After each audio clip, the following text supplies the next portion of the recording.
Hi hello అండి, అందరికీ నమస్కారం అండి ఫ్రెండ్స్. దివ్యాంగులకు రైల్వే శాఖ అదిరిపోయే గుడ్ న్యూస్. ఇక కేంద్ర ప్రభుత్వం కొత్త రూల్స్ అంటూ అప్డేట్ అయితే రావడం జరిగిందండి. అయితే ఇందుకు సంబంధించిన పూర్తి వివరాలు అయితే మన వీడియోలో తెలుసుకుందామండి. ఆ గుడ్ న్యూస్ ఏంటనేది వీడియో మాత్రం పూర్తి వరకు చూడండి ఫ్రెండ్స్. అప్పుడే మనకి పూర్తి సమాచారం అయితే తెలుస్తుంది. లేట్ చేయకుండా టాపిక్లోకి వెళ్ళిపోదాము. ఇక ప్రయాణం అందరి హక్కు, అడ్డంకుల్లేని ప్రయాణం దివ్యాంగుల హక్కు. రైలు ప్రయాణంలో దివ్యాంగులకు ఎలాంటి ఇబ్బందులు కలగకుండా చూసేందుకు భారతీయ రైల్వే ఎల్లప్పుడూ కృషి చేస్తుంది. ఇక ఇందులో భాగంగా దివ్యాంగుల ప్రయాణాన్ని మరింత సులభతరం చేస్తూ రైల్వే శాఖ తాజాగా ఒక కీలక ప్రకటన చేసింది. ఇక మెయిల్, ఎక్స్ప్రెస్ రైళ్లలోనే అన్రిజర్వ్డ్ దివ్యాంగుల కోచ్లలో ప్రయాణించడానికి ఇకపై ప్రత్యేక పాసులు అవసరం లేదని స్పష్టం చేసింది. కేంద్ర ప్రభుత్వం జారీ చేసిన యూనిక్ డిజబిలిటీ ఐడి అంటే యూడిఐడి కార్డు ఉంటే చాలు, వారు ఎలాంటి ఆటంకాలు లేకుండా ఆ కోచ్లలో దర్జాగా ప్రయాణించవచ్చు. కేంద్ర సామాజిక న్యాయం సాధికారత మంత్రిత్వ శాఖ ఆధ్వర్యంలోనే దివ్యాంగుల సాధికారత విభాగం ఈ యూడిఐడి కార్డులను జారీ చేస్తుంది. ఈ వ్యాలిడ్ కార్డు చేతిలో ఉన్నవారు రాయితీ ఛార్జీలకు అర్హులైన దివ్యాంగులు ఇకపై రైళ్లలోనే ప్రత్యేక కోచ్లలో ప్రయాణించడానికి పూర్తి అర్హులుగా పరిగణిస్తారు. గతంలో ఉన్న నియమాల కారణంగా రిజర్వేషన్ లేని సమయాల్లో వీరు తీవ్ర ఇబ్బందులు పడేవారు.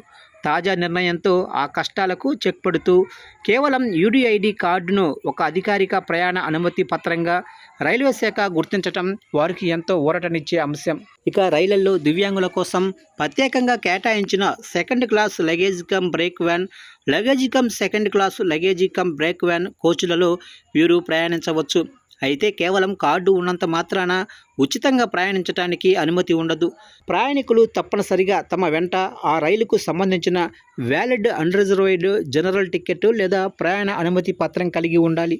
అప్పుడు మాత్రమే ఆయా ప్రత్యేక కోచ్లలో ఎలాంటి అభ్యంతరాలు లేకుండా ప్రయాణం సాగించవచ్చు. ఇక దివ్యాంగుల కోసం ఉద్దేశించిన ఈ ప్రత్యేక కోచ్లలో తరచుగా సాధారణ ప్రయాణికులు ఎక్కేస్తూ ఉంటారు.